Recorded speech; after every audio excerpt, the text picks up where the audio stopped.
So this presentation is on primary language support, effective instruction, and advocacy for ELLs. So the questions that are guiding this presentation are: what is primary language support and how can it be used effectively to enhance English language development and sheltered English content area learning? So I know we talked a little bit about primary language support when we were talking about the different types of programs that are offered to English language learners, but I thought it was really worthwhile to address how primary language support can be used in the content area classroom. There are different opportunities and ways that we can include it in the mainstream classrooms to support our English language learners. So that's really the driving force behind this presentation. The second question is: what are the characteristics of effective programs for ELLs? What are some strategies for advocating for ELLs and promoting parental involvement? How can teachers conduct action research to inform effective teaching and learning in ELL classrooms? So the use of a student's first language to support sheltered content and ESL instruction is primary language support. It's also called native language support, and different from home language instruction, where teaching of the entire lesson is home language. So primary language is really just using the native language or the home language when it's appropriate in the classroom to support content understanding. It's different than home language instruction, where the entire lesson would be in the home language.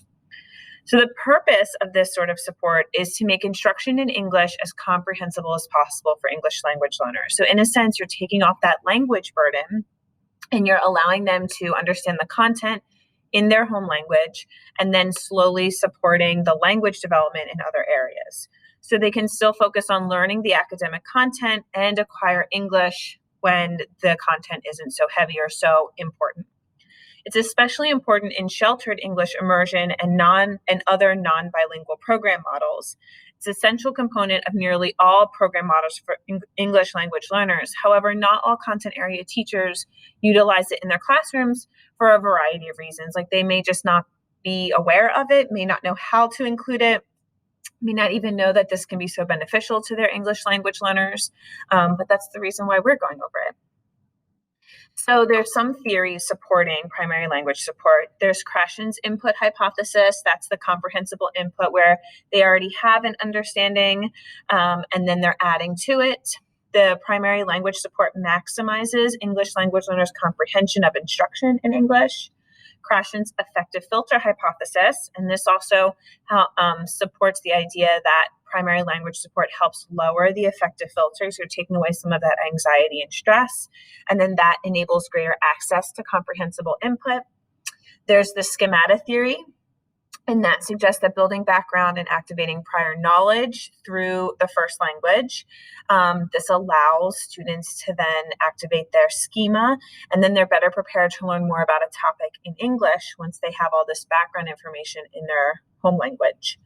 And Vygotsky's theories of social interaction and cognitive development also support this. So the zone of proximal development really focuses on scaffolding. And we know that primary language support could be a significant scaffold when students are learning new concepts. So that primary language support then can slowly be removed when students understand the concept. So they've now mastered the concept or the content, and they're then ready to focus on the language itself. There's also sheltered immersion observation protocol, so the SIOP model, we're familiar with that. But this model calls for opportunities for students to clarify key concepts in their home language as needed. So it could be with an aid, a peer, a home language, like text even. But the SIOP model outlines this as a scaffold or an opportunity, an activity that could be done throughout the lesson. So this is one of the reasons that I thought it was so important to at least address this topic throughout our course. Common Core state standards also emphasize the need for English language learners to be allowed to draw on their home language to meet the standards. And we talked a little bit last week about the next generation science standards. And so they also include the use of primary language support as one of the key supports for helping English language learners meet those standards. And then in these different states, California, Arizona, and Massachusetts, there are different propositions or laws that state that teachers may use a minimal amount of students' native language when necessary, although it is widely accepted that this is a beneficial and supportive strategy. So there's more research that also supports primary language support. There's this teacher action research study, and this was completed by Nina Weber. She's a certified bilingual Spanish teacher in California, and she was authorized to provide primary language support for up to 25% of the instructional time. Through her experience and her use of primary language support, she was able to affirm understanding, identify misunderstandings, extract details from the students, get students to provide explanations, engage students, discuss problems, and help students write. And so there's also a case study of newcomer ELLs, and this was done with Khmer, which is one of the primary languages in Cambodia, but they offered this primary language to two fifth grade newcomer ELLs from Cambodia who had no English proficiency at the time that they arrived at the school.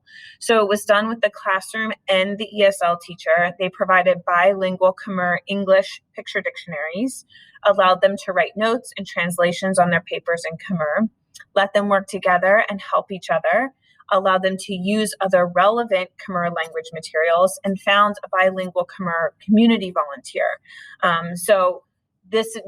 I know that not every school and every teacher will have access to all of these things, but these are just examples to show you how you can use it in your classroom to best support your students, even when you just have two of them, but also to show you like what you can advocate for as a teacher. So if you're looking at what they're offering their students here, this idea of picture dictionaries in two languages, allowing students to work together, especially if they have the same home language, like these are all great strategies to use with English language learners.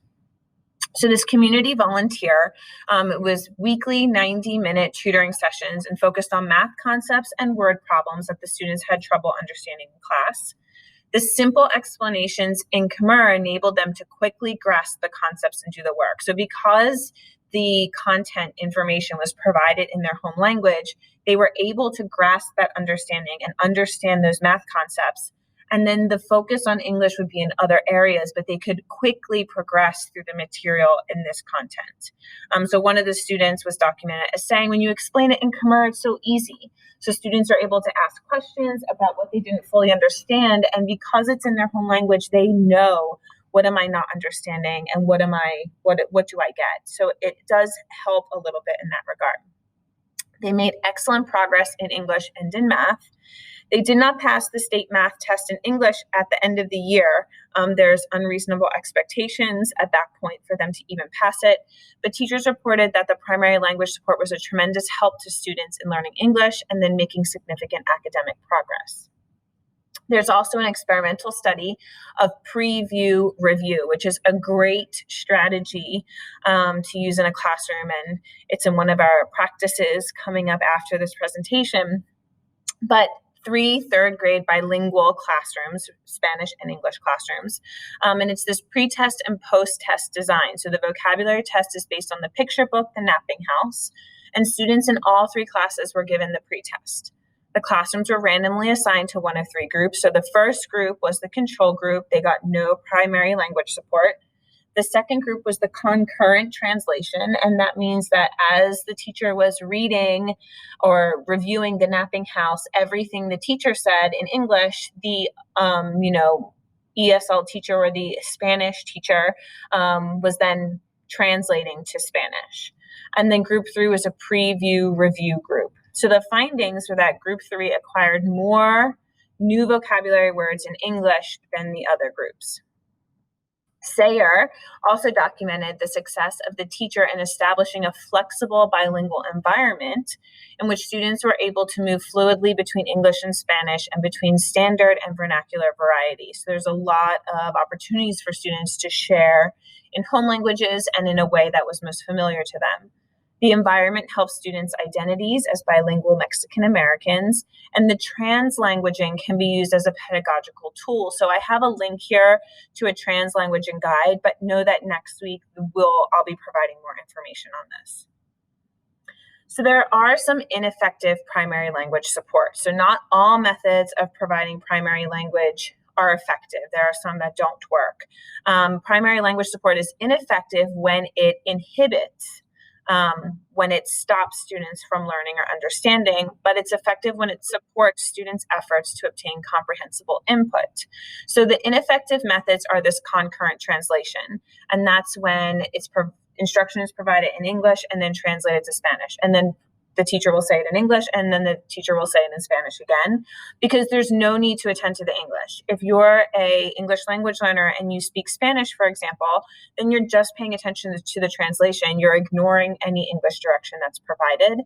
And so it's no benefit. There's no progress being made in that regard. It's also ineffective when you're just substituting the written English text with oral first language translation. So there's no correspondence between the text and the spoken language then.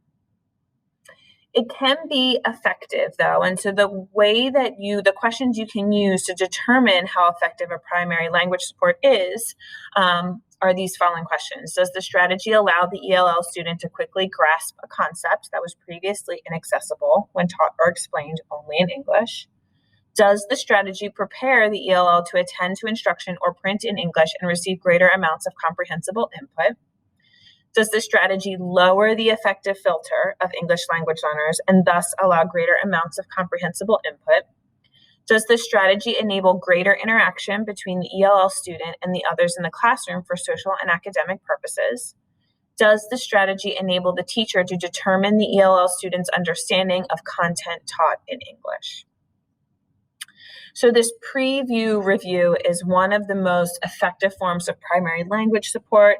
It's really beneficial. So it takes just a few minutes before and after a lesson or before and after a read aloud, but it maximizes students' comprehension in English. So for the preview part, there's a brief discussion with students in their first language or their home language before the lesson is taught or before the book is read. So there's this preview session, almost like your jump start lessons, where this information, there's some sort of brief discussion in the home language. Depending on what school you're at or what programs your school's involved in, if you have an ESL teacher who speaks the home language of your English language learners, this is a great way to utilize that person's support. And so this could be offered if you don't know the home language yourself.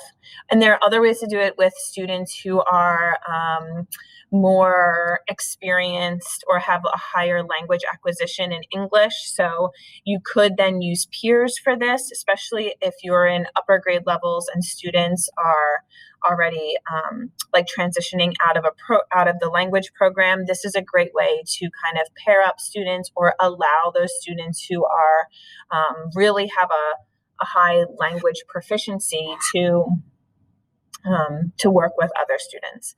But you're activating prior knowledge during this time. You're building that background knowledge. It's preparing students to attend to the English instruction during that read aloud or just the read aloud itself, and then maximize comprehensible input because of that. So allowing this brief discussion in home language before we get to the lesson allows for all of these things to happen. So then the lesson occurs or this read aloud occurs and it's in English.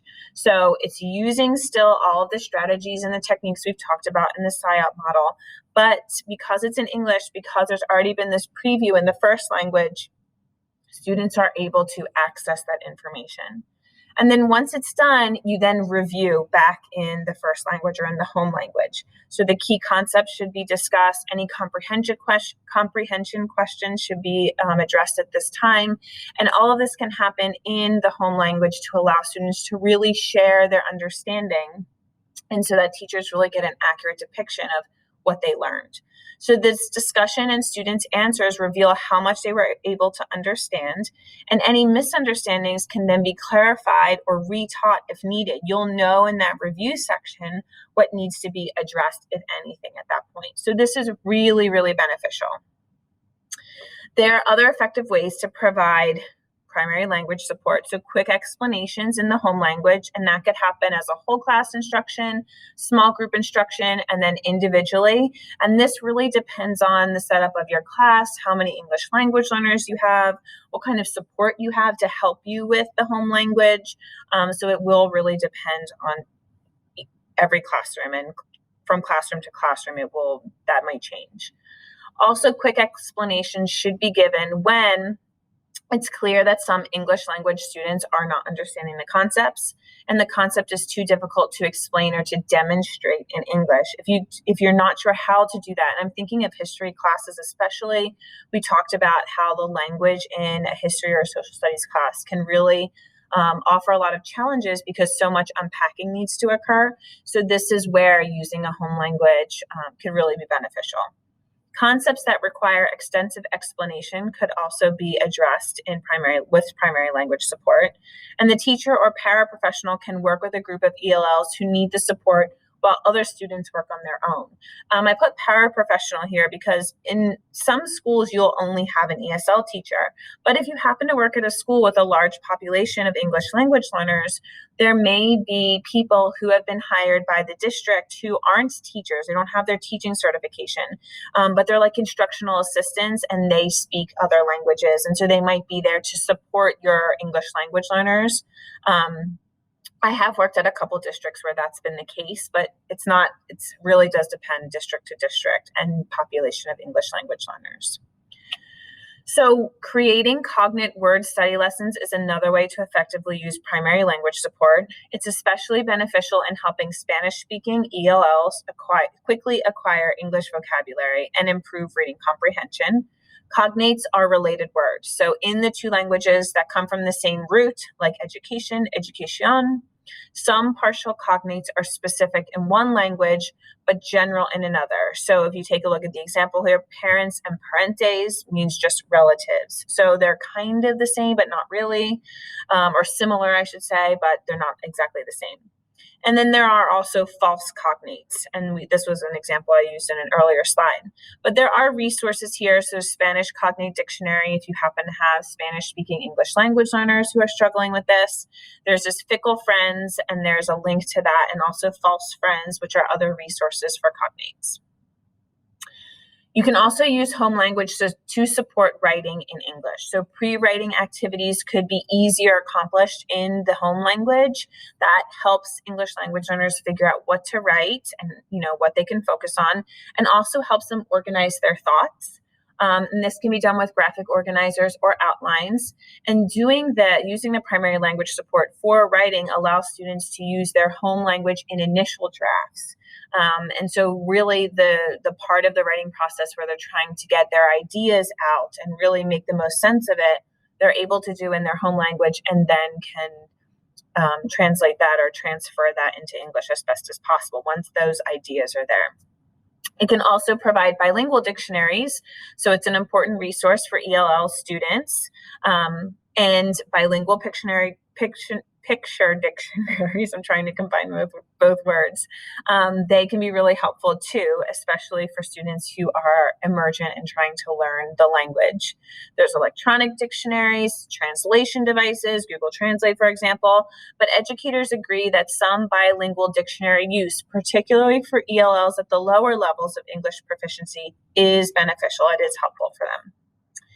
We accept initial writing in students' home language as they transition to English writing, read aloud home language versions of books used in class, provide home language and dual language books for at-home reading programs. So you could create a classroom lending library. There are tons of dual language books, especially if you're at the elementary level. There are tons. I linked two different websites here, Shen's books, which are written there, these dual language books, and also the dual language book project at Thornwood Public School. They have the whole website full of different books from different cultural backgrounds. You could send home letters in the student's native language, so describing what students are learning in class, suggesting ways parents can help, report other classroom news. You could have English on one side and then home language on another. And some teacher guides have pre-written letters in several languages. That's only if you're fortunate enough to have some sort of book series that offers a teacher guide. But there's so many programs now that districts prescribe to that could easily translate information. And if one of your goals is to get parents more involved, because we know that that's proven to be really supportive for student success, then this is another way you could do that. And then students helping students, which I think is especially if you're in the secondary level, the chances of you having an immersion student are much smaller, though not impossible. I have one right now. But I'm just saying that typically you're getting English language learners who have been in the program for a few years and who progressed past that emergent level. So when that's the case, you can have peers supporting each other, and that's been really beneficial. And that's one of the main reasons why I wanted to go through this, is because there are ways in a classroom where you don't necessarily have an ESL teacher that's co-teaching with you to support to allow students that primary language support in your classroom. So proficient bilingual students are an excellent source of primary language support. You can assign them a buddy to like a newcomer English language learner who speaks the same language, and then they could even go over like the routines and procedures within your classroom. You can make seating arrangements so that lower level ELLs are seated near a bilingual student and can ask for assistance when needed. When students work in centers, teachers can arrange for lower level ELLs to partner with higher level ELLs or fluent bilinguals. But you want to make sure you're establishing clear guidelines to ensure that their buddy's own learning is not disrupted, and the lower level ELLs are not overly dependent on that student. So you have to be careful about really putting the bulk of the burden on this buddy, this student who might be more proficient, and making sure that the lower level English language learner is not becoming too dependent on that student. And then there are computer software and internet resources. Tons of educational software programs come built in with primary language support. In fact, you could, if you ever find yourself in a situation where you're part of like a review in your subject area, you could question about this and ask about this. Microsoft Office Suite programs have built-in translation tools for several languages. And then there's also Google Translate and those internet-based translation tools. Please use them with extreme caution. So translations beyond the word level are notoriously terrible and poorly done. Real translation does require expert human knowledge and skill, which is why if you are going to send anything home, there are other programs that have a translator read through it carefully. And so if you're sending anything home, I would encourage you to use that instead of just Google Translate. And there's also online bilingual dictionaries. I linked one here, Multilingual Books website, which is really helpful. You could also seek a bilingual parent or a community member. So this could provide occasional assistance in the classroom whenever COVID dies down a little bit and we're allowed to bring community volunteers back into our schools. And teachers plan ahead to maximize volunteers' time, right? So there could be a running list of questions or concerns that this volunteer or this parent could go over with students. He or she could go over the work the students have been struggling with so that they better understand it. But you want to establish some sort of system for volunteers so that they are reporting back to you as the teacher and filling you in on what's been discussed. So for individual students, to provide that primary language support, you could pull them aside to reteach concepts. You could read aloud books in home language that reinforce the concepts that are taught in English. You accept their contributions in home language during class discussions. I would say that unless you know the language, you want to make sure you have someone in there who can support you. So whether that's an ESL teacher or a parent or community member, but someone who's able to support that student and make sure that those contributions are valid and you're able to offer quality feedback. So acknowledge and value the contribution, model back in English what the student said so that you are including it as part of the class and every other student who may not know that language knows what has been shared. Label the classroom in English and the students' other home languages so students and their parents can help make the labels. You can use a bilingual dictionary or online translation tool for that word-to-word translation. Those are typically really good. But ask a native speaker just to check before posting. And there are other home language instruction wall displays. If you actually go to Pinterest, I don't know how frequently you guys are visiting Pinterest, and you just do a quick search like this, you'll find tons and tons of really creative ways of doing these wall displays in classrooms. So there are home language charts, and then translations could be added to English charts and displays. That's really helpful as well. So effective programs and advocacy for ELLs. ELL programs must provide systematic and direct ESL instruction that's tailored to the linguistic needs of ELLs and designed to help them ultimately become redesignated as a fluent English proficient student. And we've mentioned this already when we went over programs, but I think it's worth repeating that this is the case, right? ELL programs should ensure that ELLs are given equal access to the core curriculum. Education should be transformative, so it should still offer differentiation where it's enabling English language learners to learn and use relevant content knowledge to challenge the unequal power relations in society. An ELL program should value students' home languages and translanguaging practices. We'll talk more about this next week, but it's this idea of using more than one language. So have a language as a resource orientation, understand devastating consequence of home language loss, and make ample use of primary language support where feasible. Programs should value students' home cultures. So students should not be expected to give up their home culture or become Americanized. We talked about this at the beginning of the semester, but it's this idea that we want students to feel acknowledged and seen in our classrooms and not that they have to give something up to be part of our culture. They should also understand that students' identity development is dynamic. It's this ongoing process. So programs should make use of multiple ongoing authentic assessments, and they should have teachers who are fully credentialed and certified to work with ELLs. If you don't have a program specialist certification for ESL, then you should not have the responsibility of having to teach language to that student. And as a teacher, that's really important for you to know, like, I'm not qualified to do this. And you should feel okay saying that. There have been many times in my career where I feel like I didn't say that and I took it on because I thought, okay, I have to do this for my job. But ultimately, we're doing a disadvantage to the student if that's the case. Programs should have teachers who are advocates for their English language learners and their families. So understanding the challenges of ELLs and their family, understanding the power imbalances in society that may disadvantage students' families, and ensure that students receive services and resources that they are entitled to. It really does help. I mean, if you're a teacher and you're really building that rapport with a student and their, parents feel comfortable with you, students feel comfortable with you. For me, I feel like I have that responsibility to be a voice for this student, for this family. And so it's, I think, also a role that we play as a teacher when we've done our job and done what we're supposed to do to build this relationship with students and their families, then to also speak up for them when we see something is happening or not happening that should be or that shouldn't be. So programs should provide ongoing professional development opportunities for teachers and administrators, and they should also promote active parental involvement. We never want one group of parents to feel like they're not part of a community because of a language barrier. So advocating for ELLs, take advantage of the positive aspects of federal and state policy. So ask how federal Title III funds, stimulus funding, Race to the Top grants, and all of these different state funds for ELLs are being used at a school.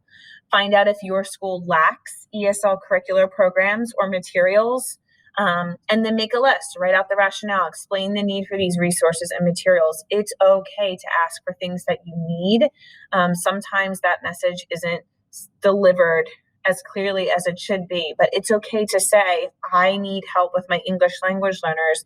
I don't have enough materials. There is an ESL person who's working with me. Something needs to give. I need to make sure that they're learning. That's okay to say.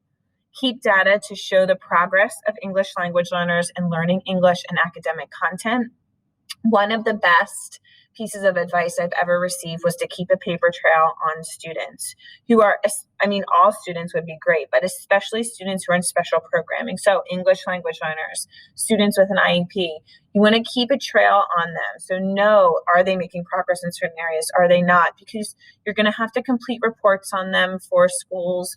You're going to maybe put in a situation where you need to explain, well, how are they doing in reading or writing?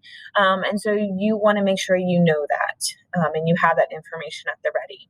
So collect data from multiple authentic alternative assessments and share those with parents. Parents love to know where students are really excelling and where they're also struggling. They want to feel included. school and district administrations, and the public, although I don't know how you'd have to share it with the public, but that's a recommendation. And so I included some things you could do to collect from these authentic alternative assessments. It could be oral language assessments, it could be observation checklists, recordings, running records, logs of books that you read, portfolios, journals, projects, anything that you're doing in your class. And work for changes to current policies that are potentially harmful to students. If policies are harmful to students, speak up as the teacher. So gather evidence from your classroom that documents the harm that's being done. So this is especially where resources aren't being provided or that extra help isn't there and it should be. Take this evidence to school or district administrators, talk to parents about it, organize colleagues and parents to maybe go to school board meetings and mention it. And so really make sure that you're advocating as best you can for your students.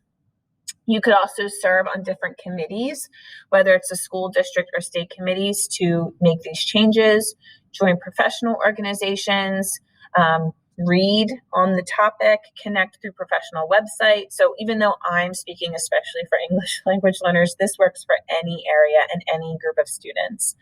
Increase opportunities for parental involvement, create family literacy programs, hold parent and family nights, recommend parents to serve on school or district committees, but tons and tons of ways for you to advocate for your students. And then there's also action research. So this can be a tool for self-evaluation and critical reflection as a teacher, where you're collecting and analyzing data from your own classrooms and then using those results to improve teaching and learning. So an example that I have here is, say you're wondering whether the spelling Basil you're using is really helping your English language learners become better spellers. You could design the study within your classroom where you compare a list of words given on spelling tests with the words that students are actually using in their journals, for example. And then those results that reveal a mismatch between words being tested and words that students are using as they write would be evidence that you need to provide some sort of meaningful spelling instruction that isn't there. And so another example is you want to find out whether students who read more at home have higher vocabulary. You can conduct your own little study within your classroom and use that as support for things you might need. And so with this action research, there are a list of steps here that you might want to use, but this is certainly if you need to provide evidence for why you need resources or why you need some sort of support in your classroom. Just another way to provide evidence to advocate for your students.